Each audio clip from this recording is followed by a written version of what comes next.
তাছাড়া আরো অনেক আছে।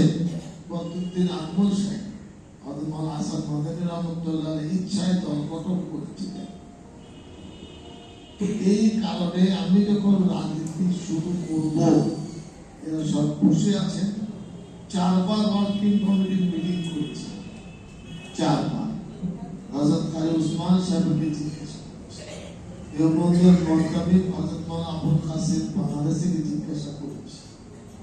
তারা বললেন मौका मिलता है तो फायदा उठाना चाहिए। অনেকের মনে প্রশ্ন মানে কুকুর করছে পেট, এটা তার উত্তর দিলাম। আরেকটা কথা বলি যে আমি মন্ত্রী হওয়ার পরে মুসলমানের কি ক্ষতি আমি করেছি বলেন, কেউ বলেন আমাকে আমি শুনতে। অনেকে বলে জমিয়ত তো মরে গেছে, জমিয়ত তো নেই।